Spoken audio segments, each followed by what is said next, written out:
हम्म। ओम गंगणेशाय नमः। ओम श्री सरस्वत्यै नमः। ओम सशंख चक्रं सकिरीटकुण्डलं सपीतवस्त्रं सरसीरुहेक्षणं सहारवक्षस्थलकौस्तुभश्रियं नमामि विष्णुं शिरसा चतुर्भुजम्। ओम देवानां च ऋषीणां च गुरुं काञ्चन सन्निभं बुद्धिभूतं त्रिलोकेशं तं नमामि बृहस्पतिम्। आज कारिका संख्या 24, 25, 26 ये हम पढ़ाने जा रहे हैं। यह तीनों कारिका एक जगह संयुक्त है, मतलब यह हुआ जो तीनों कारिका के मिला करके अर्थ निकलेंगे, अलग अलग इसको हम नहीं कर सकते हैं। इसलिए काव्य शास्त्र में जहाँ तीन श्लोकों को मिला करके अर्थ होता है उसको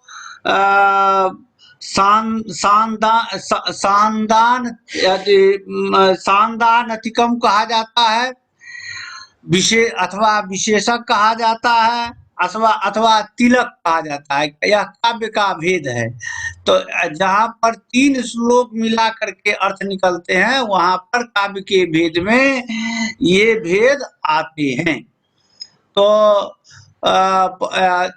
लघु शब्देन्दु शेखर के मंगलाचरण जो है वहां भी तीन श्लोक मिला करके अर्थ निकलते हैं और यहाँ भी तीन श्लोक मिला करके अर्थ निकाले गए हैं। अब यह होता है जो व्याकरण शास्त्र में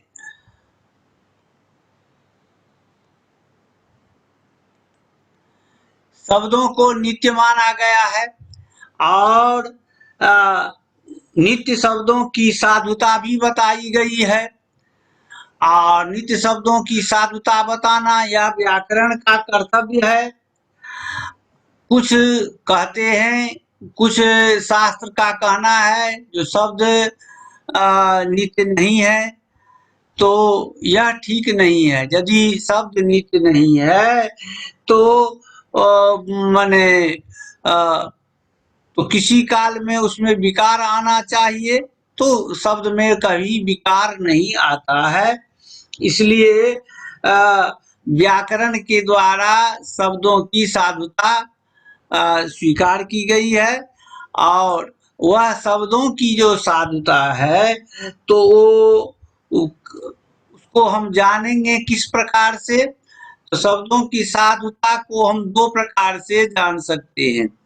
तो एक यह हुआ, तो वही कहते हैं यहाँ पर एवं शब्दार्थ संबंधानाम नित्यत्वे सिद्धे, माने पूर्व में हम शब्द अर्थ और उसके संबंध की नित्यता को हम स्वीकार किए हैं, उसे सिद्ध भी किए हैं। इससे पहली कारिका में जो परसों पढ़ाए थे उस कारिका में शब्द अर्थ और उसके संबंधों को नित्य माना गया है।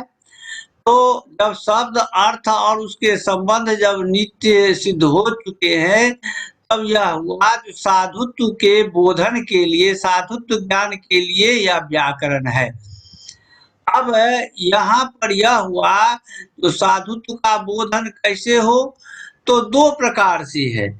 एक तो हम साधु शब्द का प्रयोग करेंगे और कहेंगे इसके अतिरिक्त जितने हैं असाधु हैं। जैसे हम गौ का प्रयोग करेंगे तो गौ से अतिरिक्त जितने हैं गाभी, गोनी, गोता, गोपुतलिका, गाय आदि ये असाधु हैं।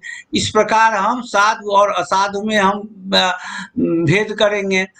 दूसरा यह भी है साधु शब्द को जानने के लिए, तो असाधु शब्द का हम प्रयोग करेंगे या कहेंगे इसके अतिरिक्त जो है सो साधु शब्द है। तो ये दो प्रकार से हम साधु शब्द को जान सकते हैं।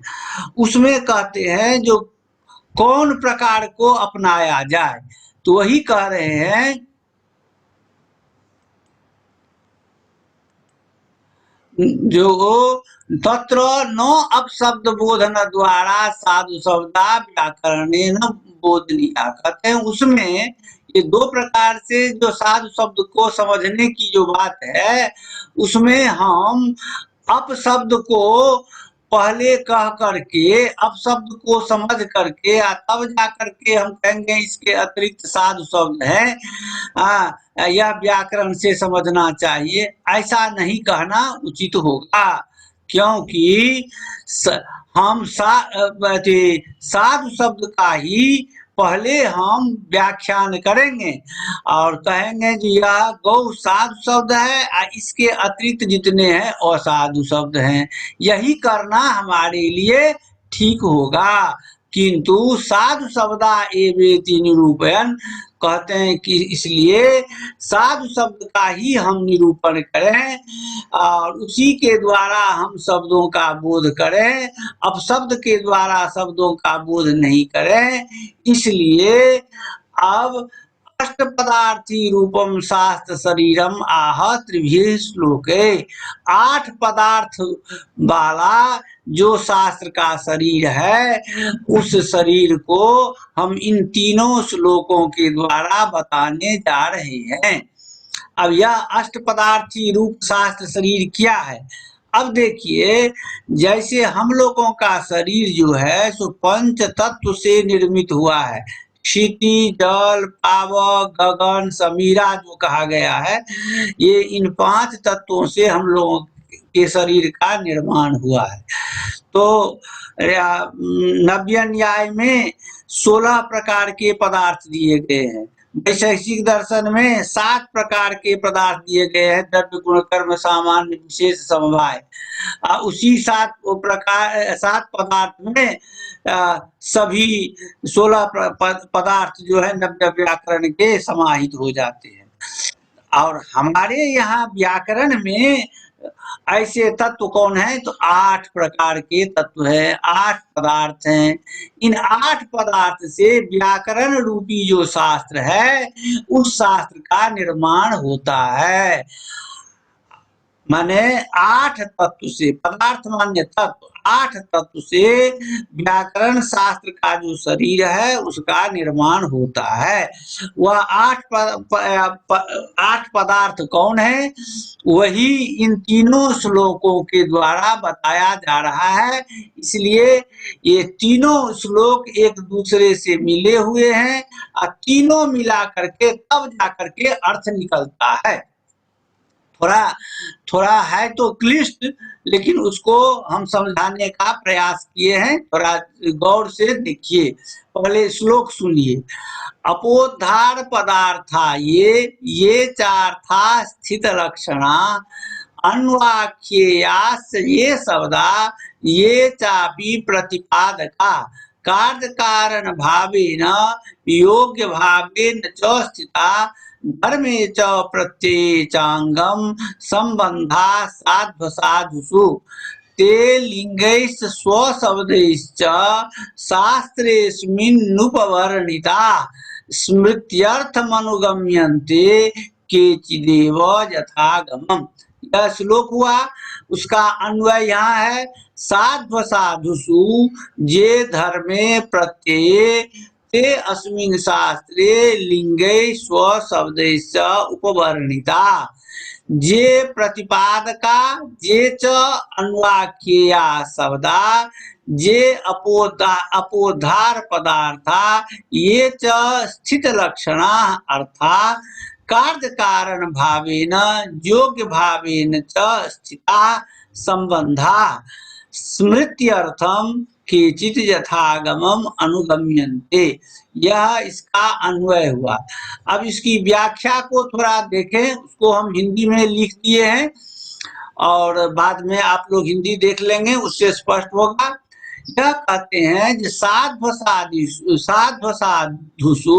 शब्दार्थ संबंधेषु, कहते हैं जो साधु और असाधु 2 प्रकार के शब्द होते हैं। तो साधु जो शब्द हैं उनमें भी शब्द होते हैं, अर्थ होते हैं, और शब्द अर्थ दोनों को मिलाने वाला संबंध होता है। उसी प्रकार असाधु शब्द भी होते हैं, असाधु अर्थ भी होते हैं, उन दोनों को मिलाने वाले भी संबंध होते हैं। तो साधु और असाधु में जो शब्द अर्थ और संबंध हैं, उनमें कहते हैं जो साधु शब्द के द्वारा क्या होता है, तो धर्म की उत्पत्ति होती है, धर्म की प्राप्ति होती है। साधु शब्द का प्रयोग करने से धर्म की प्राप्ति होती है। और प्रत्यय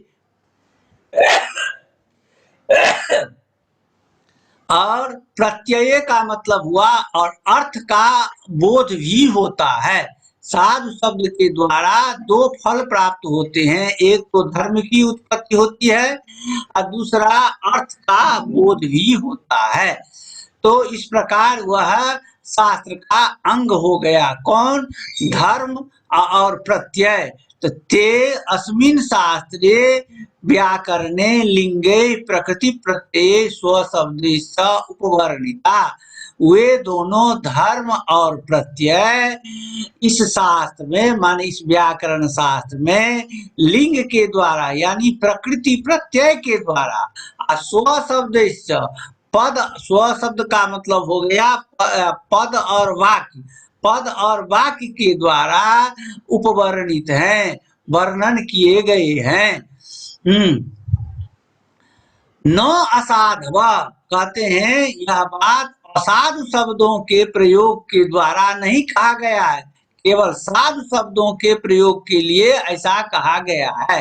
कहते हैं जो असाधु शब्द से भी तो अर्थ का बोध होता है, तो हम असाधु शब्द को क्यों नहीं मानेंगे?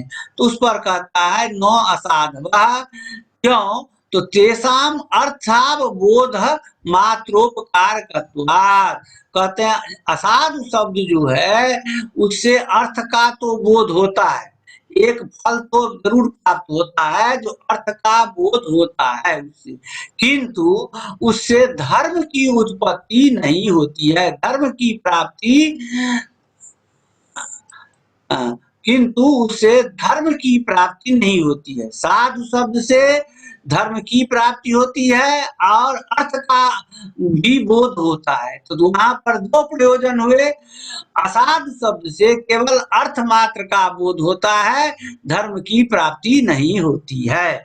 यही दोनों में अंतर है। तत्र पदानि वाक्यानि च, वहां साधु शब्द में पद और वाक्य लिंग के द्वारा प्रकृति और प्रत्यय ये समझे जाते हैं।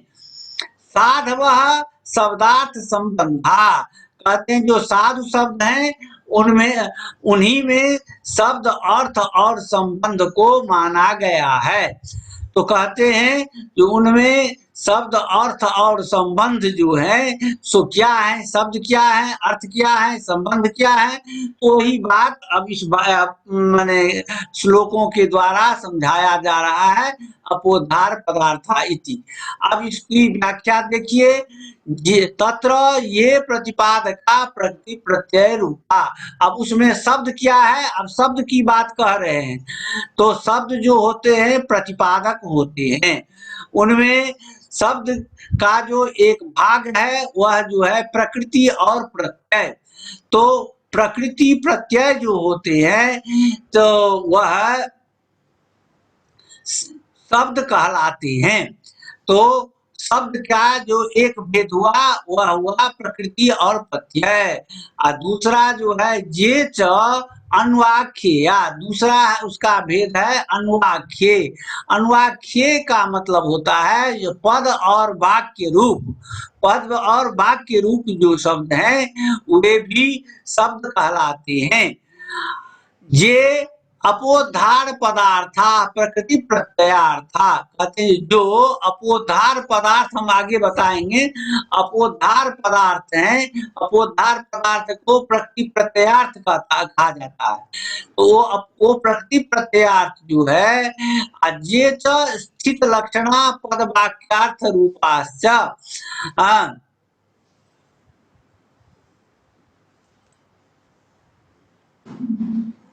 और तो हाँ, अब इसको यहीं पर हम करते हैं। तो शब्द दो प्रकार के हुए, एक प्रतिपादक हुए, प्रतिपादक से प्रकृति और प्रत्यय समझा जाता है, और दूसरा है अनुवाक्य, उससे पद और वाक्य रूप शब्द समझे जाते हैं। अब हम आते हैं अर्थ पर। तो अर्थ देखा जाए तो जे अपोधार पदार्था, अपोधार पदार्थ एक अर्थ होते हैं, और दूसरा अर्थ होता है स्थिति लक्षण अरूप अर्थ।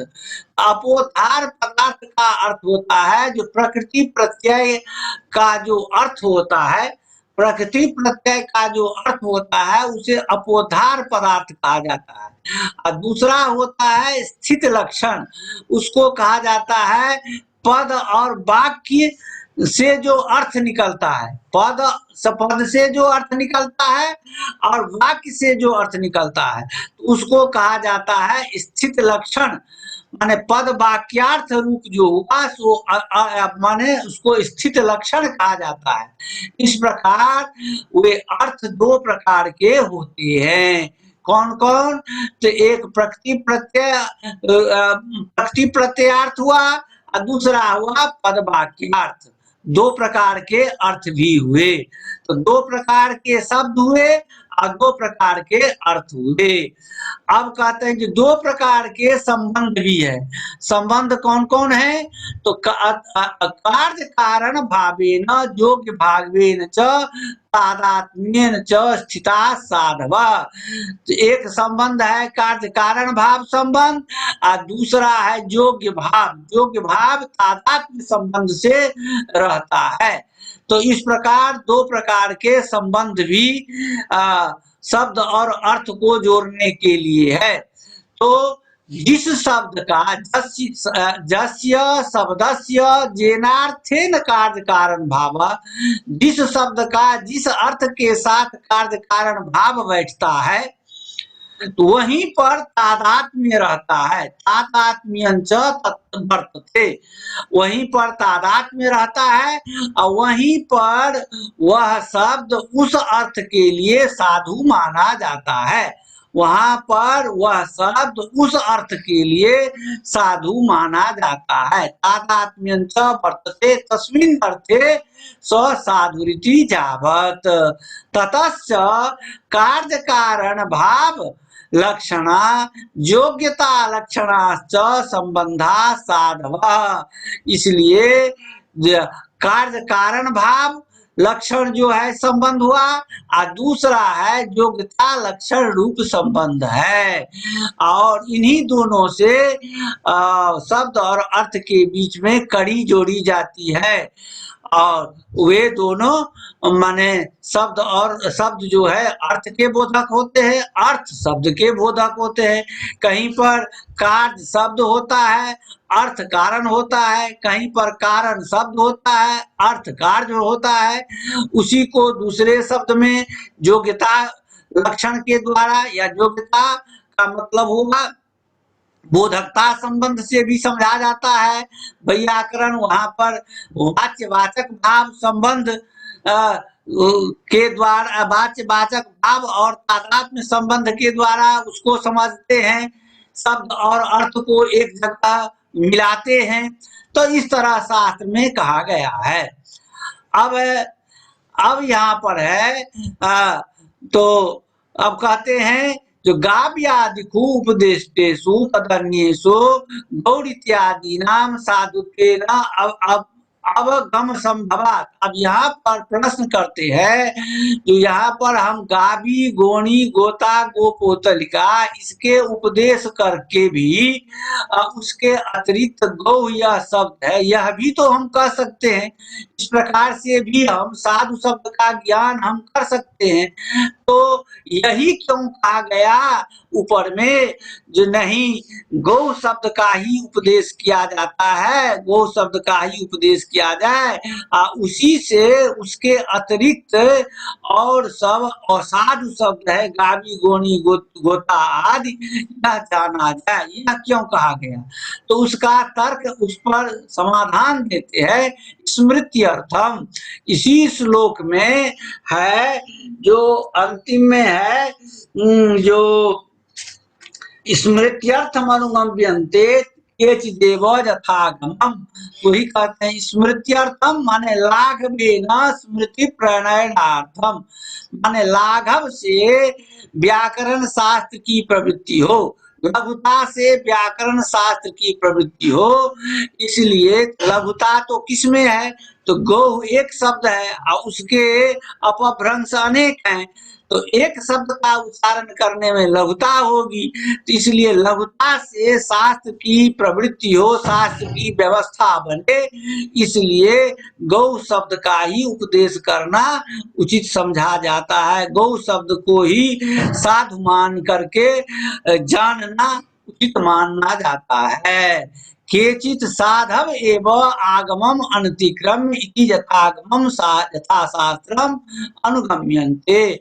कोई से व्याकरण आदि जो है इसको आगम शास्त्र मान करके, व्याकरण को आगम शास्त्र मान करके इसी के द्वारा जो प्रतिपादित जो साधु शब्द है उन्हीं को यथा शास्त्र मान करके उसी का अनुसरण करना, उसी का पालन करना ही उचित मानते हैं।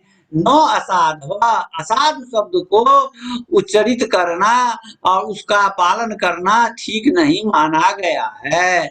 जतो ही, क्योंकि गौड़ इत्यस्य शब्दस्य, गौ गौ एक शब्द का गावी गौणी गोता गोपोतलिका इत्येवमादयो बहवः अपभ्रंशा इत्यादि बहुत से अपभ्रंश हैं। अपभ्रंश के उच्चारण करने में तेषाम उपदेशे गौरवम, उनके उपदेश मानने में गौरव होता है। एक शब्द के बदला में अनेक शब्द का उच्चारण करना, अनेक शब्द का उपदेश करना, यह गौरव माना गया है, इसलिए यह गौरव स्वीकार्य नहीं है। देखिए ये तीनों श्लोक मिला करके ये 6 प्रकार के पदार्थ निरूपण किए गए हैं। आगे हम इसको और साफ करेंगे। यहाँ पर आपको हिंदी में अर्थ दे दिया गया है। साधु शब्द अर्थ और संबंध तथा असाधु शब्द अर्थ और संबंध में जिसके साधु शब्द ज्ञान से धर्म की उत्पत्ति और अर्थ ज्ञान में सहायता मिलती है, तो वे ही पद और वाक्य इस व्याकरण शास्त्र में लिंगों, प्रकृति प्रत्यय और स्व शब्द से वर्णित है, और जो अपने स्वरूप बोधन के साथ पद और वाक्यों का प्रतिपादन करते हैं। वे प्रतिपादक प्रकृति और प्रत्यय, जो शब्दों में प्रकृति और प्रत्यय की कल्पना द्वारा सरलता से पद और वाक्यों का ज्ञान कराते हैं।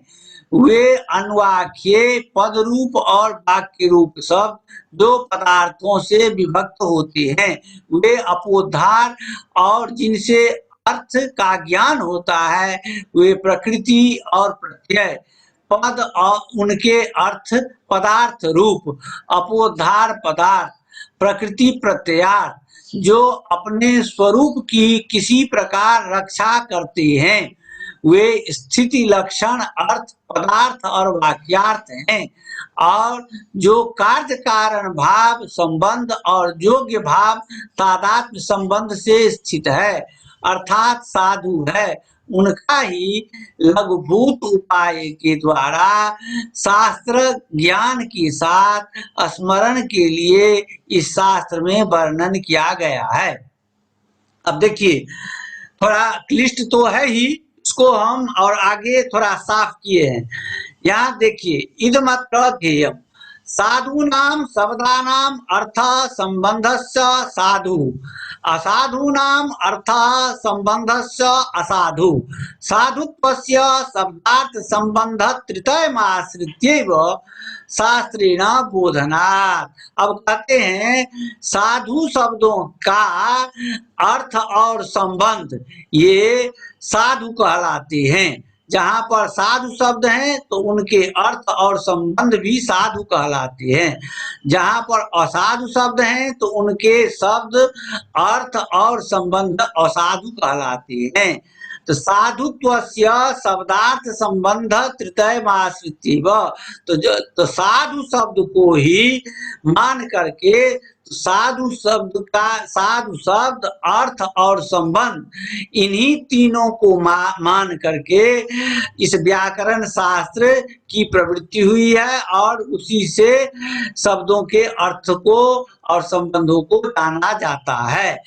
इसलिए अतएव अस्तु शब्दस्य दरिद्रे साधुत्वेपि न वाजिनी साधुता इति। इस कहते हैं इसलिए अश्व है, यहाँ पर देखें अश्व में दंत स व संयुक्त है, तो अश्व का मतलब होता है जो दरिद्र। अश्व शब्द का अर्थ यहाँ पर दरिद्र अर्थ में साधु है, माने अश्व शब्द का अर्थ जो है, स्व का अर्थ होता है धन, धन का जहाँ पर अभाव है तो वो दरिद्र का बोधक हुआ, इसलिए अश्व जो है दरिद्र का बोधक हुआ है। तो दरिद्र के रूप में अश्व शब्द जो है सो व्याकरण के द्वारा साधु है। वहीं पर कहेंगे क्या, अश्व जो है सो माने घोड़ा के अर्थ में वह साधु होगा, कहेंगे नहीं, घोड़ा के अर्थ में वह साधु नहीं होगा। घोड़ा के अर्थ में साधु वह होगा जहां पर तालव्य स और वह संयुक्त है। वह जो अश्व है वह घोड़ा के अर्थ में साधु होगा, किंतु यहाँ जो अश्व है सो दरिद्र अर्थ में साधु है। इसलिए एक ही शब्द में थोड़ा सा परिवर्तन होने से साधुता और असाधुता आ जाती है, और वही साधु शब्द जो है सो वह माने उसका जो असली जो अर्थ है उसी अर्थ को बतलाने के लिए वो संबंध आता है। तो जहाँ पर साधु शब्द है तो वहां पर साधु अर्थ होता है और उसके बतलाने वाले भी संबंध साधु ही होते हैं। इस प्रकार यह साधु और असाधु की बात बताई गई है। अब अत्रायम निष्कर्ष, यहाँ निष्कर्ष के रूप में हमने दिया है, थोड़ा निष्कर्ष देख लीजिए। यथा अस्माकं शरीरम पंच तत्वेन निर्मीयते, जैसे हम लोगों का शरीर पंच तत्व से निर्मित हुआ है, तथैव व्याकरण शास्त्र रूपम शरीरम अष्ट तत्वेन अष्ट पदार्थत्वेन परिपूर्णताम जात। उसी प्रकार व्याकरण शास्त्र रूपी जो शरीर है सो अष्ट तत्व से यानी अष्ट पदार्थ से परिपूर्णता को प्राप्त करता है। अब वो अष्ट शरीर कौन है, तो देखिए, तथा अन्वाख्येय प्रतिपादक भेदेन शब्दो द्विधा भवति। पहले शब्द को हम दिखा रहे हैं, तो अन्वाख्येय और प्रतिपादक ये दो भेद से शब्द दो प्रकार के होते हैं। उसमें अन्वाख्येय क्या है, तत्रान्वाख्येया शब्द, अन्वाख्येय शब्द क्या है, तो पद और वाक्य, पदानि वाक्यानि च लाघवेन प्रकृति प्रत्यय कल्पना द्वारा प्रकृति प्रत्यय कल्पनया अन्वाख्यायन्ते व्याकरणेन। तो कहते हैं उनमें अन्वाख्य क्या हुआ, तो पद और वाक्य जो है तो लाघव पूर्वक प्रकृति और प्रत्यय की कल्पना के द्वारा व्याकरण के द्वारा कहे जाते हैं, व्याकरण के द्वारा प्रतिपादित होते हैं। तो यानी पहले प्रकृति और प्रत्यय है, प्रकृति प्रत्यय, पद में प्रकृति और प्रत्यय की कल्पना करनी पड़ती है, उसके बाद पद बनता है, आप पदों को मिलाकर के वाक्य बनता है। तो वही कहते हैं जब पद और वाक्य लाघवता से प्रकृति प्रत्यय कल्पना के द्वारा व्याकरण के द्वारा व्याकरण शास्त्र के माध्यम से कहे गए हैं। तो ये अन्वाख्य हुए पद और वाक्य। अब प्रतिपादक क्या है, तो प्रतिपादका शब्दा स्वरूप बोधन द्वारा पदानि वा प्रतिपादयन्ति प्रतिपादका, कहते हैं स्वरूप बोधन के द्वारा पदों को का जो प्रतिपादन करते हैं वह प्रतिपादक हुए। वो प्रतिपादक होते हैं प्रकृति और प्रत्यय। पद में प्रकृति और प्रत्यय होते हैं और प्रकृति और प्रत्यय जो है सो अपने स्वरूप को बोध कराते हुए पदों को प्रतिपादित करते हैं। क्योंकि प्रकृति का भी अर्थ होता है, प्रत्यय का भी अर्थ होता है, तो अपने दोनों स्वरूपों का बोध कराते हुए पदों को बोध कराते हैं। इसलिए वे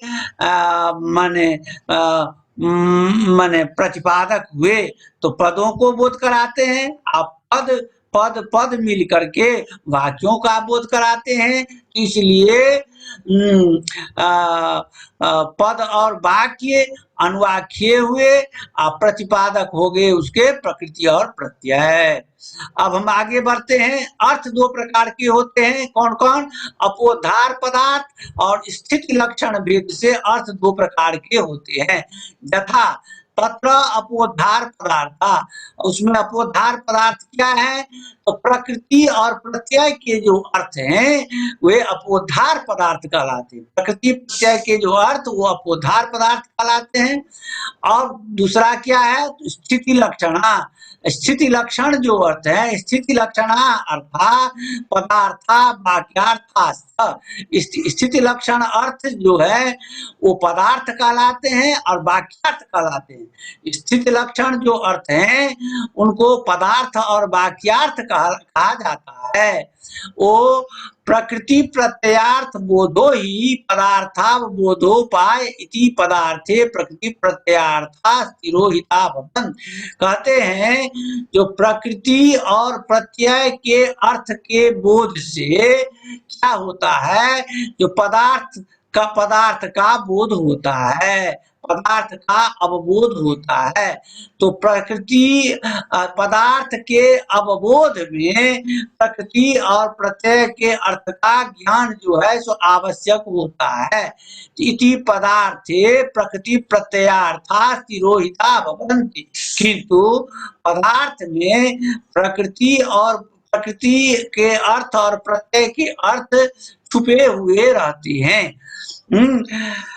न तो पदार्थ, किंतु पदार्थ छुपे हुए नहीं रहते हैं, पदार्थ का तो बोध होता ही है। इति पदार्थस्य स्वरूपम अप्रच्युतम भवति। इस प्रकार पदार्थ का जो स्वरूप है वो स्पष्ट दिखाई पड़ता है।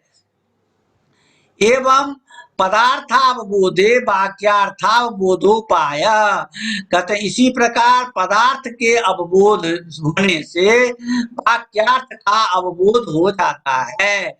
इति पदार्था वाक्यार्थे तिरोहिता भवन्ति। इस प्रकार वाक्यार्थ में पदार्थ जो होते हैं सो तिरोहित होते हैं, यानी छुपे हुए रहते हैं। वहां पर वाक्यार्थ ही प्रधान होते हैं, न वाक्यार्थ। वाक्यार्थ छुपे हुए नहीं रहते हैं, बल्कि वाक्यार्थ में पदार्थ तिरोहित होते हैं। इस प्रकार अर्थ भी आप लोग जान गए। अब दो प्रकार के संबंध हैं, कार्य कारण भाव योग्यता संबंधे न योग्यता भेदे न संबंधो द्विधा। यहाँ पर दो प्रकार के संबंध हुए, कार्य कारण भाव और योग्यता। तो वहां पर तत्र कार्य कारण मात्मना। अब यहाँ पर कार्य कारण भाव के संबंध में कहा जा रहा है। कार्य कारण भाव जो संबंध है सो शब्दे अर्थानाम बुद्धो कल्पना। शब्दों के द्वारा अर्थों की बुद्धि में कल्पना की जाती है। तो इस प्रकार वहां पर शब्द कारण होते हैं और अर्थ कार्य होता है। और दूसरा है अर्थ बुद्धिया तत्प्रतिपादनाय शब्द कल्पना। कहीं कहीं पर अर्थ को हृदय में रख करके, आत्मा में रख करके, बुद्धि में रख करके उसके बाद शब्द की कल्पना की जाती है। उसको समझाने के लिए शब्द की कल्पना करनी पड़ती है। इस प्रकार वहां पर अर्थ जो है सो कारण बनता है और शब्द कार्य बनता है। तो इस प्रकार बौद्ध जो शब्द अर्थ है, बुद्धि में जो शब्द अर्थ है, क्योंकि व्याकरण बौद्ध अर्थ को ही शब्दार्थ मानते हैं, इसलिए बौद्ध बुद्धि में जो शब्द अर्थ हैं उनमें कार्य और कारण भाव होता है। तो एक कार्य कारण भाव हुआ और दूसरा है तादात्म्येन जथेन्द्रिय विषयो प्रकाश प्रकाश प्रकाशक भाव संबंध तथा तयो समयोपाधि तादात्म्यम योग भाव। उसी प्रकार कहते हैं जो तादात्म्य संबंध है, जैसे इंद्रिय और विषय। तो इंद्रिय जैसे चक्षुर इंद्रिय है, उसका विषय जो है रूप है, कर्णेंद्रिय है, उसका विषय जो है सो शब्द है, त्वगेंद्रिय है, उसका विषय जो है सो स्पर्श है। तो इसी प्रकार घ्राणेंद्रिय है, उसका विषय जो है सो नाक है। घ्राणेंद्रिय जो है सो हुआ नाक, उसका विषय जो है सो गंध है। घ्राणेंद्रिय का विषय गंध हुआ। तो जितनी इंद्रियां जो हैं सो वो प्रकाशक हैं और उसके विषय जो है सो प्रकाश्य हैं। तो इंद्रिय और विषय में जैसे प्रकाश और प्रकाशक भाव संबंध है, उसी प्रकार